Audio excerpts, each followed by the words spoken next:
Today I'm making cookies and cream ice cream. Now the reason I'm making it is my oldest son's favorite flavor, and I wanted to, make it for him, and my mind automatically goes to how can I make it as healthy as possible. So while this attempt is very challenging, I've decided that the best way to go is to use the highest quality ingredients that I can find, including the cream and even the cookies, all right? So I'm gonna show you all that, and there's very few ingredients in this, by the way, and we're not gonna be using an ice cream maker. We're gonna just whip it up and put it into a container and freeze it. Now, the hardest part is waiting for it to come out of the freezer after at least 6 hours or overnight is probably best. So I'm Rockin' Robin, and I'm gonna show you all the ins and outs here of what we're doing and all the ingredients right after my chef joke. Okay, I'm starting off here with chef joke number 1. Why is ice cream so bad at tennis? They have a soft serve. To prepare for this recipe, you're going to want to take your mixing bowl and your beater, whatever type you're using, and place it in the freezer to get it nice and chilled, say maybe 20 minutes, maybe an hour before you start making the recipe. Okay, so let's start with the cookies that we're going to use for this recipe. So instead of using Oreo cookies, which you can see the ingredients are here, they're using canola oil, which is highly inflammatory, and they're using high fructose corn syrup, which is really bad. I decided to use Newman's own cookies because the ingredients were slightly better. They used expeller pressed sunflower oil, which what that means is they use a press to physically squeeze the oil out of the seed rather than using chemicals. And for their sweetener, they're just using regular organic sugar instead of high fructose corn syrup. So the first thing we're going to do is we're going to take our cookies and place them in a Ziploc bag. Now, after making this a few times, I decided that the cream inside the cookies really doesn't add much to the ice cream, so I removed about maybe a third of the cream from the cookies and just used the chocolate cookie part.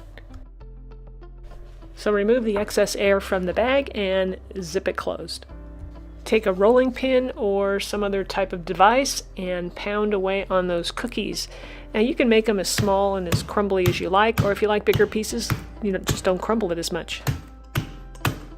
I like the cookies broken up on the smaller side. So in a large mixing bowl, you're going to want to add your sweetened condensed milk to this. Now remember, you can get the written recipe below the video in the description area. Next we'll add some vanilla extract. We'll add a pinch of salt, and then we'll mix that with our whisk to combine. Once it's mixed well, we'll set it aside. So now bring out your mixing bowl from the freezer at the last minute, right before you're ready to mix your cream. Okay, so let's talk about the heavy whipping cream. You've got to use this. This stuff is amazing. It is chef preferred, I'm telling you. It is just incredible stuff. First of all, it's organic. It is 36% butterfat. If you want a rich and creamy ice cream, this is the one to use. It's expensive, but sometimes when you're indulging like this, you go for the best. So I'm going to pour that cream right into my chilled mixing bowl. Get this whipping cream whipped up in a minute, maybe it was a minute and a half. Unbelievable. And the flavor and the texture is something else. Can you tell I'm in love with this stuff? Now make sure you don't over whip this or you'll end up with butter, and you won't want to do that. So you'll want to stop about here. You want some nice stiff peaks. So place a couple of big dollops of whipping cream into the condensed milk and take your whisk and just gently blend it in. You don't want to deflate the whipping cream, so that's why you do it nice and slow. Take your time, just mix that in gently.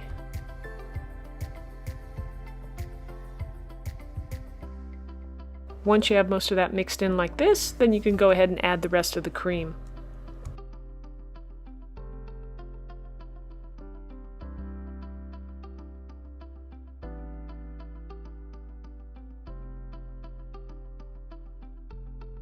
So just continue to fold it in until it's nice and smooth like this. This looks amazing. Now all it's left to do is to add those cookies and fold it in. Now I found it much easier just to use a spatula to fold it in instead of the whisk.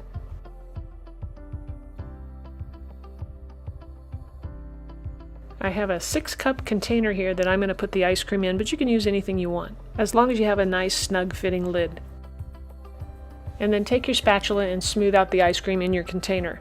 Then you're going to want to top it with a piece of plastic wrap, making sure to press the plastic wrap down on top of the ice cream. And then the lid, and then pop it in the freezer for at least 6 hours, or better yet, overnight. Okay, so it must be time for chef joke number 2. This is a knock-knock joke, so here we go. Knock knock. Who's there? Banana. Banana who? Banana split, so I screamed. All right, our ice cream has been in the freezer for overnight, essentially, and it's ready to be scooped up. So let's get into that and see how it looks.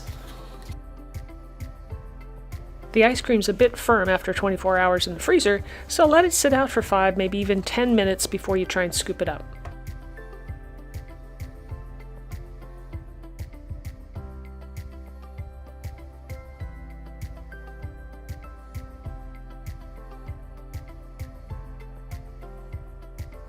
This is some of the most creamiest and delicious ice cream you'll ever eat.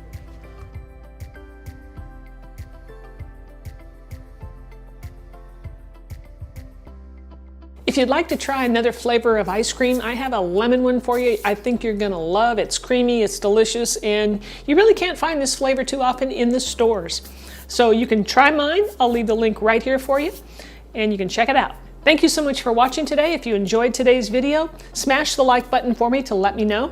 And if you have a recipe request, I'd love to hear from you. So leave it down in the comments. We'll see you back here next week for another rockin' recipe.